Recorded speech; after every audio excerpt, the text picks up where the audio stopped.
So ayan guys, dito tayo sa labas. Dito pala sa likod. Ayan, sa talikuran namin. Ayan, yung yung papaya. Sayang, may bunga na sana. Pero yung doon, ayan.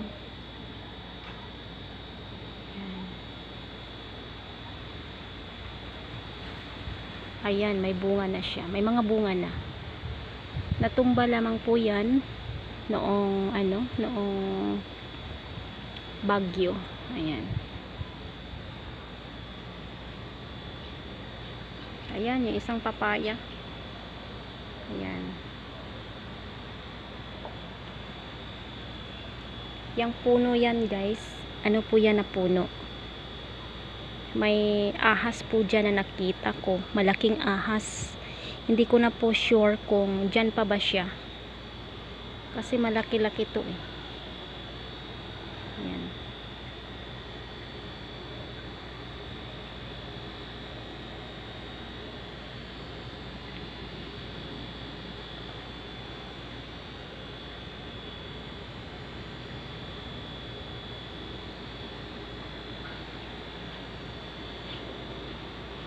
Ayan guys, nakita nyo malaking puno. Ayan, so ang pangalan po dyan ay salaysay na kahoy. So hindi na ako dito nakapaglinis-linis kasi nga po ayan, busy sa trabaho. Next time maglinis tayo dito. So itur ko kayo dito sa labas guys, dito sa likod. Ito naman po yung aming generator. Ayan, generator po yan. Pag brown out kami, yan po ang pinapaandar ko. Marumi po siya, walang linis na, matagal na po walang linis. Ayan, may pusa.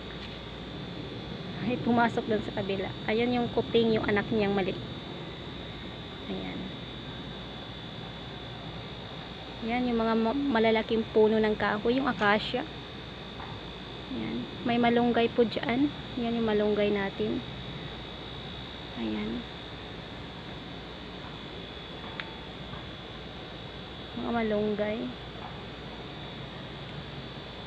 So maganda po dito guys. Kasi nga po tahimik. Ayan. Cavite Day pala, kaya walang pasok yung mga military natin. So pag may mga event, dyan po nila ginagawa. Dyan po sila kung may event. Ayan.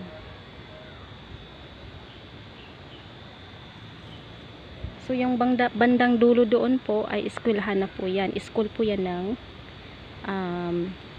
elementary. Ayan. Ayan. Pusa.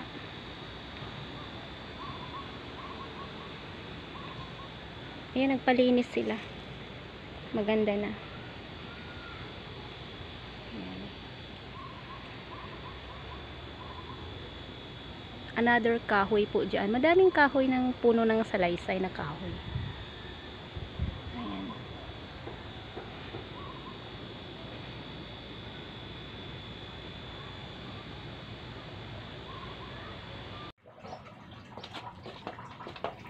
Ayan mga may guys, paliguan natin ang ating alagang aso at nang sa ganun mabango din po siya. Ayan. So yan ang gusto niya guys, paliguan natin.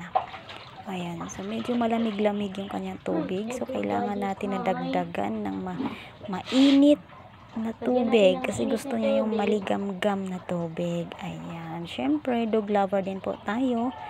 Ayan mga may guys.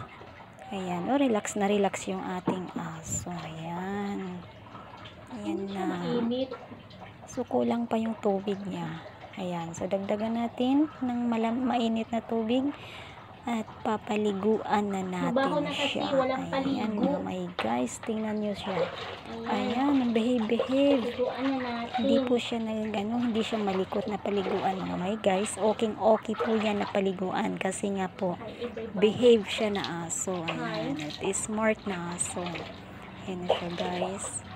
Ayan, basain natin yung kanyang buong katawan kasi makapal yung kanyang buhok. Kunin ko muna yung shampoo. Ayan, so tumingin-tingin lamang po siya. Ayan yung kanyang shampoo. Ayan.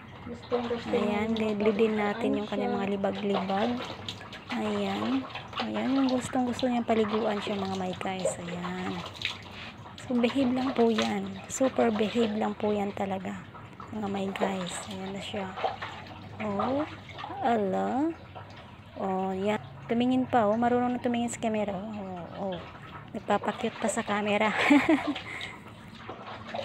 Ayan mga my guys, magkatabi po kasi kami nito na matulog, kaya kailangan na mabango yan. Ayan. Ayan, magsha-shampoo na siya mga my guys. Ayan. Shampoohan na natin. At nang matanggal naman yung kanyang mga natatagong mga amoy. Ayan na. Yan ang pinakagustong gusto niya mga my guys. Yung hinipo-hipo. What happened to my camera? I-dry up na natin. Wow. Hi. I-dry up ko na siya. I-dry up na. I-dry up ko na. Hi. Say hi. I'm feeling fresh now. Yan. Gusto niya yan. Naka-behave lang yan kanina. Pinapaliguan ko siya. Behave lang. Super behave. Ayan. So, dry up natin.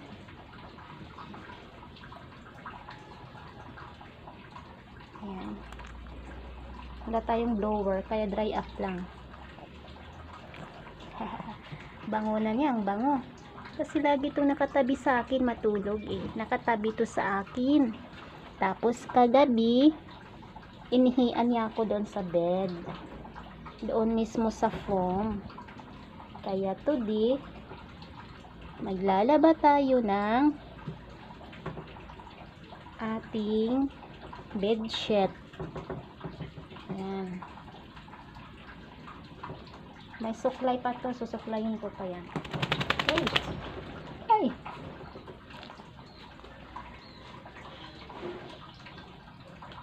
Saglit lang. Saglit. Or is your comb.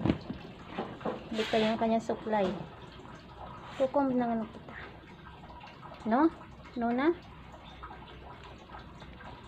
Ayaw niya, masakit daw.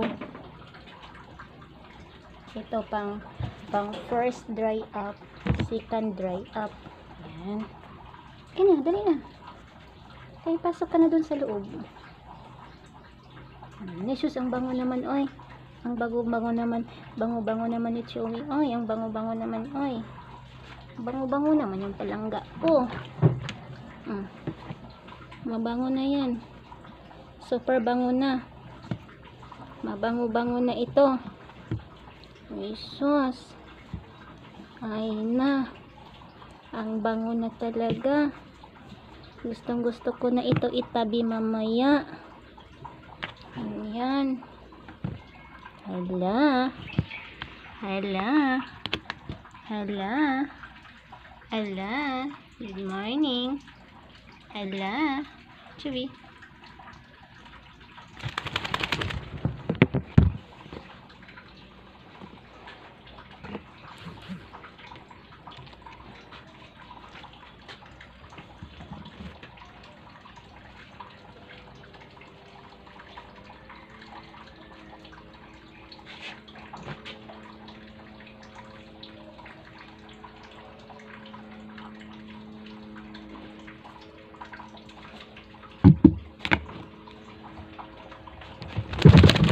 Okay.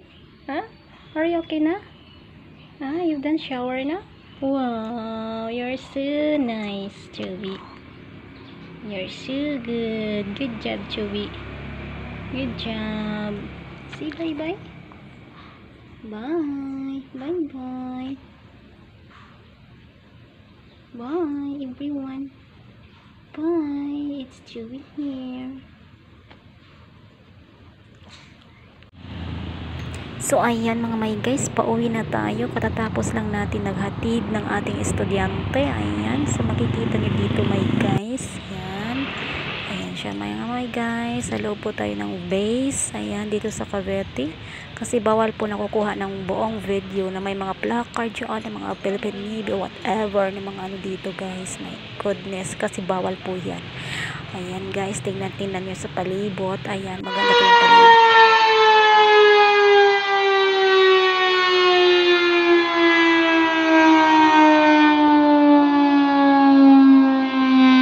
So yan mga guys, yung narinig ninyo ay siren po yan mga guys dito sa loob ng base. Ibig sabihin 1 o'clock na po ng hapon mga guys. So yan po ang aming orasan dito sa buong loob ng barangay. Ayan, nakakasakit na tayo na po mga guys. Ayan po.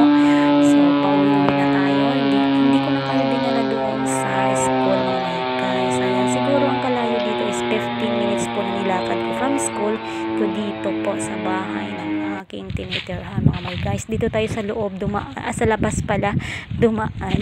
Akala ko mga guys. So ayan, sa likod tayo dumaan mga guys. Pero mamaya-maya papasok tayo doon sa entrance talaga. Ayan, kasi shortcut dito sa likod. Ayan mga guys, dito na tayo, dumating na tayo. Ayan, so binuksan po natin yung pintuan. Madilim ang buong bahay. Ayan, so dito kailangan nating ipapadlock yan. Anytime ipapadlock po natin yan. At baka may papasok sa atin na binata. Ano ba yan? Ayan, yung chichinelas tayo sa loob ng bahay kasi malamig. And of course, may medyas din po ako. Yan, madilim. May mumu dito nakatago. My goodness. Ayan yung aking aso mga guys. Hindi niya ako narinig. Hello, Chewy. So, ayan guys. Andito na ako sa loob ng bahay. Ayan. So, binhisan ko lang yung aking damit. Kasi nga, sobrang basa po ng pawis yung ating damit na naglakad lamang po. So, ito yan. Basang-basa po talaga. Super basa. Ayan. So, amoy pawis po tayo guys. So, ayan po guys. Nagbihis lamang po ako. Ayan. Kasi sobrang mainit. Ayan. So, gaya ng sinabi ko na araw-araw po yung ating gawain. Ayan. So, araw-araw po yung ating trabaho. Paulit-ulit na trabaho. Ayan. So, yeah. Laban lang po mga ina. So, balak ko na din po na na mag-retire sa trabahong ito. Ayaw ko na. Sa daming problema. Ayan. So, andito pa yung trabaho ko na na dito. Ayan, ito po yung ating trabaho talaga. So, tiyaga-tiyaga lang muna at yan. Gaya ng sinabi ko na araw-araw paulit-ulit ang trabaho, nakakasawa na paulit-ulit. Puro na lang paulit-ulit. You know guys, 10 years po ako sa abroad. Ayan, so pag-uusapan natin yan by next by next video. Ayan, so kung ano po yung aking nabili sa 10 years na aking pag-abroad, kung ano po yung aking napundar, ano po yung aking, bakit hindi ako nakabalik agad, ano bang problema. Ayan, so yan, abangan po natin guys, kasi nga po, i-upload ko yan dito, i-share ko yan po dito sa inyo guys. So itong video na to ay, sana may matutunan din po kayo. Ayan, sa kagaya kong mga